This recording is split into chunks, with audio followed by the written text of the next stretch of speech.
पुरातत्व ने निकाली, उसकी उन्होंने कार्बन जांच करी। तो कार्बन जांच से अनुमान लगाया कि ये कलाकृतियां 4200 वर्ष पुरानी।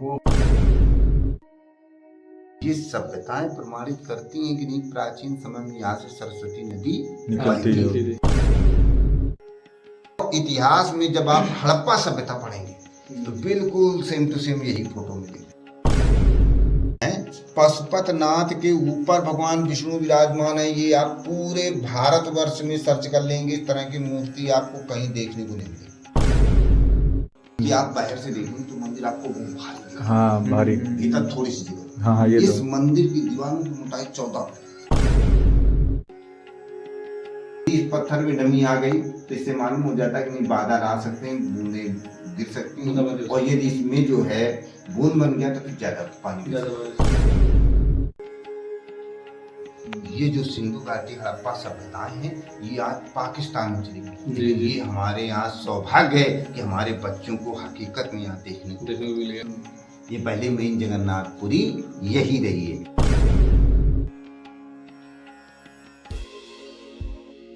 हेलो हाय दोस्तों, welcome to your channel Happy Trivedi blog. मैं आपका खोजी तो हैप्पी त्रिवेदी स्वागत करता हूं आपका अपने चैनल हैप्पी त्रिवेदी ब्लॉग में। मैं एक और बेहतरीन खोज लेके आ गया हूं। यह खोज इस बार बहुत ही पुरानी है, इतनी पुरानी खोज है कि उस गांव का नाम ही बुजुर्ग पड़ गया है, क्योंकि हम जा रहे हैं 4000 वर्ष पीछे। जी हाँ, सही सुना आपने, हम लोग जा रहे हैं 4000 वर्ष पुरानी मूर्ति को देखने। तो चलते हैं सीधे हम जगन्नाथ मंदिर, जिसे हम मानसून मंदिर भी कहते हैं। यह पड़ता है कानपुर के बेहटा बुजुर्ग गांव में। तो चलते हैं। मंदिर की लोकेशन गूगल मैप में भी शो कर रही है, जिसके सारी मैं वहां पर पहुंचा हूं। तो ये गूगल मैप में जो लोकेशन दी हुई है बिल्कुल सही दी हुई है। तो अब मैं मिलता हूं आपको मंदिर पर।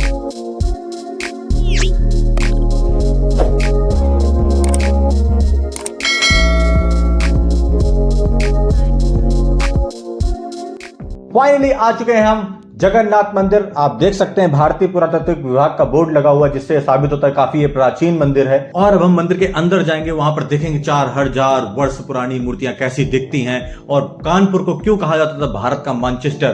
भारत का इतिहास में कानपुर का बहुत बड़ा योगदान है, इसके बारे में भी सच आपको मिलेंगे। कानपुर ऐसी छोटी मोटी जगह नहीं है। तो अब हम चलते हैं मंदिर के अंदर। और सबसे इंपॉर्टेंट बात, कानपुर में आप यार रह रहे हैं और आपने अभी तक यहाँ का विजिट नहीं किया, तो आप एक बार प्लान बनाइए। उससे पहले इतिहास की किताब जरूर पढ़ के जाइएगा, चाहे कक्षा 6 की ही पढ़ के जाइएगा, तभी आपको पता चलेगा कि हाँ ये 4000 वर्ष पुराना मंदिर है कि नहीं है। और आपको मेरी जानकारी पसंद आ रही है तो चैनल को सब्सक्राइब कीजिए, वीडियो को लाइक करिए। तब तक मंदिर और मूर्ति के बारे में हम मंदिर के पुजारी जी से बात करेंगे। जहां तक हमें यह जानकारी प्राप्त हुई है कि मंदिर के पुजारी जी का परिवार ही यहाँ पर पीढ़ी दर पीढ़ी पूजा करता रहा है। तो इनसे अच्छा इस मंदिर के इतिहास के बारे में कोई नहीं बता सकता है। हम इनसे पूछेंगे क्यों इस मंदिर को मानसून मंदिर कहते हैं, और क्या ये सच में 4000 वर्ष पुराना मंदिर है, और छोटी छोटी सारी बातें। तो चलिए मंदिर के पुजारी से बात करते हैं और पूछते हैं क्या पंडित जी हमसे बताते हैं। अब आप ये देख रहे हैं जो छत में लगा हुआ स्क्वायर में पत्थर है, वर्गाकार, यही मानसून पत्थर है। जैसे ही मानसून बनता है वैसे ही पत्थर पसीट के टपकने लगता है। इससे मालूम हो जाता है कि नहीं मानसून बन गया, बरसात आने वाली है। और ये तब तक टपकता है जब तक बरसात नहीं होती, और जैसे ही बरसात होगी वैसे ही सूख जाएगा। अच्छा, इसमें और खासियत होती है। खासियत ये होती है कि यदि इसके पूरे पत्थर में शुरू से बूंदें आ जाती हैं तो शुरू से अच्छी बरसात होगी, शुरू बरसात से। यदि इसके पूरे पत्थर पे बूंदें नहीं आती हैं, किनारे किनारे बूंदें आएंगी, फिर 8-10 रोज बाद पूरे पत्थर पे बूंदें आएंगी। इससे ये साबित होता है कि नहीं लेट अच्छी बरसात हो। और यदि इसके किनारे किनारे ही बूंदें आएंगी या एक कोने में ही बूंदें आके रह जाती हैं, बीच पत्थर पे बूंदें नहीं आती हैं, तो इससे साबित होता है कि कम बरसात। अच्छा, जाड़े के सीजन में और इस सीजन में ये ज्यादातर बेमौसम नॉर्मल बरसात होती है, और तो इसमें नमी आती है। यदि इस पत्थर में नमी आ गई तो इससे मालूम हो जाता है कि नहीं बादल आ सकते हैं, बूंदें गिर सकती हैं, और यदि इसमें जो है बूंद बन गया तो फिर ज्यादा पानी। ये जो अभी नमी हल्की हल्की दिख रही है वो अभी बरसात की दिख रही है। बूंद की बादल आ सकते हैं। हाँ, जो अभी अगर इसमें बूंद आ जाएगी तो ज्यादा बारिश। हाँ, ये नमी दिखा रही है कि अभी जो बारिश हुई है वो अभी और होने वाली है। अभी देखेंगे ये पार्ट अलग है, ये पार्ट अलग है, ये मूर्ति अलग है।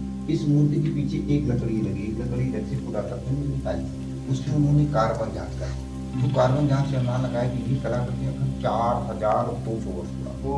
4200।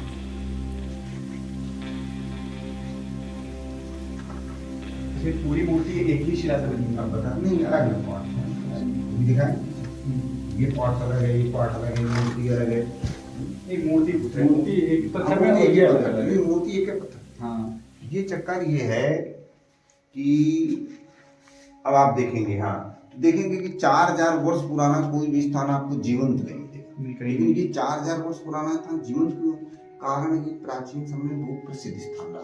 तो यहाँ जो भी राजा आते गए वो कुछ न कुछ पुनर्निर्माण करते गए। कहीं मतलब इस मंदिर का कई बार यूं होता है। जैसे ये आपने मंदिर में प्रवेश किया, जो प्रथम खंड है वहाँ देखेंगे कोठी दक्षिण साइड में, कोठी उत्तर। हाँ। जो दक्षिण साइड में कोठी है उसमें खड़ी मूर्ति है, वो हाँ। सूर्य मूर्ति है। रखी हुई। इतिहास का मानना है जो सूर्य की मूर्ति है वो ईसा मसीह के जन्म से 2 सदी पूर्व बनती थी। उसके बाद सूर्य मूर्ति नहीं बनी, फिर शैव धर्म आ गया। उत्तर साइड की कोठरी में भगवान विष्णु की लेटी हुई मूर्ति है। तो इतिहास का मानना है जो विष्णु की लेटी हुई मूर्तियां हैं ये कुशाण काल में बनती थी। कुशाण काल का प्रमुख राजा कनिष्क दूसरी सदी। अब आप ये देखेंगे ये जो कलाकृतियां हैं ये गुप्त काल से निकलती है। गुप्त काल में इसको सूर्य की मुख आकृति मानते थे, इसको कलश मानते थे। यहाँ मुख से निकलती बेलपत्ती दिखाई गई। कलाकार ने कला के माध्यम दर्शाने की कोशिश की कि सूर्य ही जीवन का आधार है।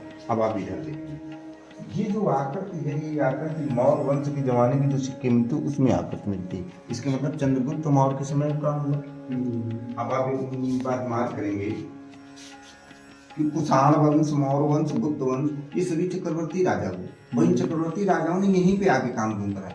इससे बात प्रमाणित होती कि नहीं प्राचीन समय में बहुत बड़ा तीर्थ स्थल रहा है, इसलिए जो भी राजा यहाँ आता गया वो कुछ न कुछ पुनर्निर्माण करता गया, इसीलिए इतना प्राचीनतम स्थान जीवंत भी बना रहा, नहीं तो भी खंडहर हो गया। मान्यता बहुत रही इसकी हमेशा। अब आप ये देखेंगे कि ये जो चिन्ह है इस चिन्ह को एक मंदिर में बना के उसके अंदर रखा। आप लोगों ने पढ़ा होगा कि सिंधु घाटी सभ्यता काल में लोग प्रतीक चिन्हों की पूजा करते थे। वही लिखा होगा कि सिंधु घाटी सभ्यता काल के लोग प्रकट की पूजा करते थे, प्रकट चक्र।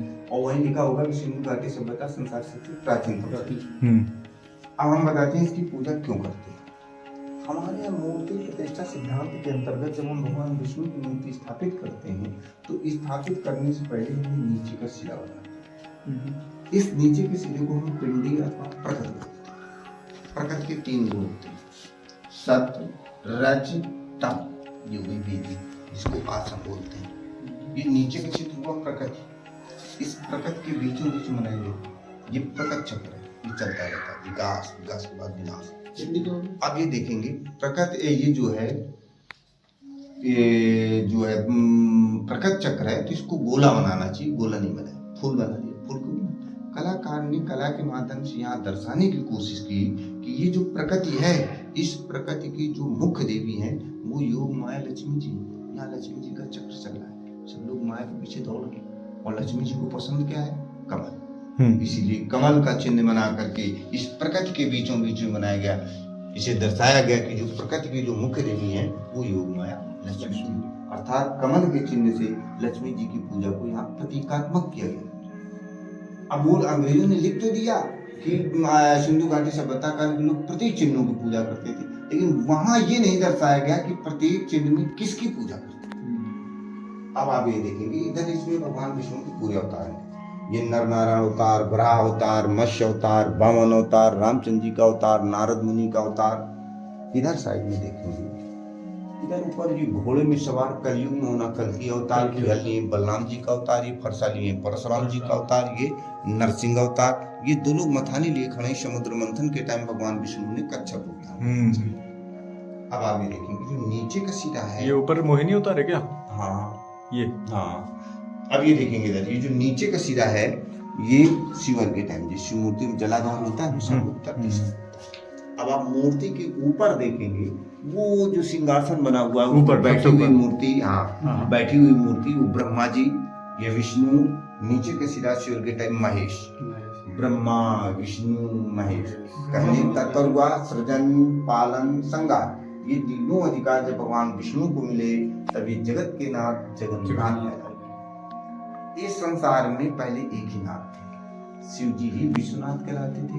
शिव जी के अलावा कोई भी देवता नाथ नहीं कहलाता था। शिव जी कई बार अखंड समाधि में गए, जब ये प्रथम बार अखंड समाधि में गए तो जो शिव जी के पास संहार पद है, ये संहार पद भगवान विष्णु को दे दिया। तब शिव ने कहा कि आज से तुम जगत के नाथ जगन्नाथ कहलाओगे। वहां से जगन्नाथ शब्द की उत्पत्ति हुई, तब तो नाथ हो गए। शिव जी विश्वनाथ कहलाने लगे और भगवान विष्णु जगन्नाथ। दूसरी बात देखेंगे कि ये 12 खंडे आसपास। जब आप राजा शिवी का इतिहास पढ़ेंगे, कबूतर वाले राजा शिवी का, जी, जी, जी। तराजू में कबूतर, दूसरी तरफ अपना मांस काट के रखते गए, तो ये 12 दरी जो है ये राजा शिवी के जमाने में बनती थी। ये सब खुली होती थी, एक खम्भों के बीच में जगह होती थी। जैसे जैसे राजा आते गए इसको कवर कर दिया, ढक दिया। अब हम ध्यान देंगे कि राजा शिवी कौन हुए। राजा शिवी चंद्रवंश में दुष्यंत और शकुंतला से बहुत पहले, दुष्यंत और शकुंतला के बहुत बाद महाभारत हुई। महाभारत के बाद उड़ीसा जगन्नाथपुरी में ये 12 दरी प्रमाणित करती है कि नहीं, ये उड़ीसा की जगन्नाथपुरी से प्राचीनतम जगन्नाथपुरी राजा शिवी के टाइम। हाँ, कारण ये है, कला के दृष्टिकोण से देखेंगे, ये जो कला है ये प्राचीनतम, दूसरी तरफ देखेंगे ये जो कला है ये प्राचीनतम। यहाँ हुआ कि ये नी जो है वही रही। यहाँ कुषाण वंश आया, उसने इसी नी पे अपने पिलर खड़े कर दी। मौर्य वंश आया, उसने अपने इसी नी पे पिलर खड़े कर दी। गुप्त वंश आया, उसने अपने पिलर। तो ये जो नी पुरानी रही इसी पे कहते, वो जो 12 दरी जो है पुरानी, उसी हिसाब से 12 दरी बनती चली। चेक करिए। आप सबसे महत्वपूर्ण दूसरा वो देखेंगे कि आप बाहर से देखेंगे तो मंदिर आपको बहुत भारी दिखेगा। हाँ, भारी। भीतर थोड़ी सी जगह। हाँ, ये इस तो मंदिर की दीवारों की मोटाई 14 फीट, 14 फीट इधर, 14 फीट इधर, 14 फीट। अब बाहर निकल आएंगे आपको बड़ा हीट लगेगी, आपको हीट नहीं महसूस होगा। हाँ, यहाँ ठंडा लग रहा है। हाँ, क्योंकि इस मंदिर की दीवारों की मोटाई 14 फीट है। दूसरी बात, ये मंदिर की दीवारों की पुरातत्व ने कार्बन डेटिंग कराई तो पता चला कि इस मंदिर का अंतिम जीर्णोद्धार भी 1883 वर्ष हो गए। इसके बाद इसमें कोई जीर्णोद्धार नहीं। तीसरी सबसे महत्वपूर्ण चीज जो हम दिखाते हैं कि इसकी प्राचीनता प्रमाणित करती है, ये जो मूर्ति है, इस मूर्ति देखते ही जो इतिहास के विशेष जानकार हैं देखते बता देंगे कि मूर्ति बहुत ही प्राचीनतम और दुर्लभ मूर्ति है। देखेंगे इधर ये सर्प हैं, ये सर्प हैं, ये पशु हैं, ये पशुपतनाथ, ये इनकी सींग है। इधर का सींग खिल गया, मतलब टूट गया है। पशुपतनाथ के ऊपर भगवान विष्णु विराजमान है। ये आप पूरे भारतवर्ष में सर्च कर लेंगे, इस तरह की मूर्ति आपको कहीं देखने को नहीं मिलेगी। ये आज तक कहीं सुना नहीं होगा कि शंकर जी के ऊपर भगवान विष्णु विराजमान है। ये बहुत दुर्लभ मूर्ति है। और इतिहास में जब आप हड़प्पा सभ्यता पढ़ेंगे तो बिल्कुल सेम टू सेम यही फोटो मिलेगी। पशुपतिनाथ की मिली मूर्ति। अब आप ये देखेंगे, गौर करेंगे एक बात कि हड़प्पा और सिंधु घाटी सभ्यता काल के जितने भी स्थान मिले सब खुदाई थे। चाहे वो लोथालो, रोपड़ हो, कालीबंगा, हड़प्पा, मोहनजोदड़ो, सभी स्थान खुदाई से मिले। इससे एक बात प्रमाणित होती है कि प्राचीन समय में विश्लेषण का विनाश हुआ, जिससे संपूर्ण हमारा इतिहास सब क्या हो गया, नष्ट हो गया, दब गया। आज जो अंग्रेजों ने, विदेशियों ने इतिहास लिखा उसी को आधार मानकर केवल हम तुलना करते हैं, और इसी वजह से इन चिन्हों से कहते हैं कि इतना प्राचीनतम स्थान हमारे भारतवर्ष में कोई जीवंत हालत में नहीं है। क्योंकि जो सिंधु घाटी हड़प्पा समकाल में कोई भी स्थान जीवंत नहीं मिलेगा, सब खंड है। इसीलिए इतना प्राचीनतम स्थान हमारे भारतवर्ष में कोई जीवंत हालत नहीं, जितना है प्राचीन। देखो ऐसा, अब यहाँ की रियल अब बात बताते हैं। एक बात देखेंगे कि ये जितनी सभ्यताएं हैं, सिंधु घाटी हड़प्पा समकाल की सभ्यताएं हैं, ये सब नदियों के किनारे। प्राचीन समय में पानी का जो मुख्य स्रोत था वो नदी थी। जितने भी नगर जो सीधे नदियों के किनारे बसते थे, और जितना ट्रांसपोर्ट होता था नदियों के सहारे। आप एक कल्पना करेंगे कि ये जो खंभे हैं ये बड़ी बड़ी लाटें होंगी, उन लाटों से खंभे काट के निकालेंगे। बिल्कुल बात सही है। ये पहाड़ी इलाका नहीं, समतल इलाका है। दक्षिण भारत में जो भी मंदिर बने हुए हैं पत्थरों को, वो तो पहाड़ी इलाके में बने या पहाड़ों को काट के बनाए। लेकिन ये समतल इलाका है, समतल इलाका में पत्थर आए कैसे? सही बात है। इससे भी एक प्रमाणित होता है कि नहीं, प्राचीन समय में यहाँ से नदी बहती थी। अब एक ध्यान दी, यहाँ तो हमको कुछ पत्थर पाषाण काल, इसके मतलब पाषाण काल से मतलब कि साबित हुई बहुत ही प्राचीनतम स्थान। तो हम ये जब ये गौर करते हैं कि हमारे गंगा और जमुना के बीच से कौन सी नदी गायब हुई, तो हमारे यहाँ प्राचीन समय से ऋषि मुनि कहते चले कि संगम में 3 नदियां मिलती थी, गंगा, जमुना, सरस्वती। आज सरस्वती नदी लुप्त है। ये सभ्यताएं प्रमाणित करती हैं कि नहीं, प्राचीन समय में यहाँ से सरस्वती नदी निकलती थी। और सरस्वती नदी के किनारे बहुत बड़ा तीर्थ स्थल रहा है। ये और आसपास इसी वजह से सरस्वती नदी जो भी राजा आता गया, ये पहले मेन जगन्नाथपुरी यही रही है, इसीलिए जो भी राजा यहाँ आता गया वो कुछ न कुछ पुनर्निर्माण करता गया, इसीलिए इतना प्राचीनतम स्थान ये आपको जीवंत भी बना रहा, नहीं तो ये भी खंडहर होता। बहुत ही अच्छे से पंडित जी ने डिटेल में बताया मंदिर के बारे में। और जैसा कि पंडित जी बता रहे थे कोठरियों के बारे में, ये देखिए सूर्य भगवान के सामने खड़ी हुई मूर्ति बनी हुई है कोठरी में, और दूसरी कोठरी जो इधर दूसरी साइड है, यहाँ पर विष्णु भगवान की लेटी हुई मूर्ति बनी हुई है। पंडित जी ने बहुत ही डिटेल में बताया है और बहुत ही अच्छा लगा पंडित जी से बात करके। और मंदिर के बारे में जितना जानकारी आज प्राप्त हुई उतनी जानकारी किसी और मंदिर से प्राप्त नहीं हुई। आप भी एक बार आइए, आपको पता चलेगा कि आप इतिहास के कितने पास आ गए हैं। यहाँ पर आप सिंधु घाटी सभ्यता के बारे में आपको पता चलेगा, हड़प्पा के बारे में पता चलेगा, सरस्वती नदी के बारे में आपको जानकारी प्राप्त होगी, बहुत सारी जानकारियां प्राप्त होगी। मैं तो कहता हूँ आप जरूर आइए यहाँ पर और देखिए कि इतिहास के आप कितने समीप आ गए हैं। केवल ताजमहल ही नहीं, यूपी में है, बहुत कुछ है यूपी में। तो मैं ऐसे ही खोज लाता रहूंगा। इस वीडियो को शेयर करके लोगों से बताइए कि 4000 वर्ष पुराना मंदिर है यहाँ पर, जहाँ पर वर्षा होने से पहले ही पानी बरसने लगता है। जय हिंद, जय भारत, टाटा, बाय बाय।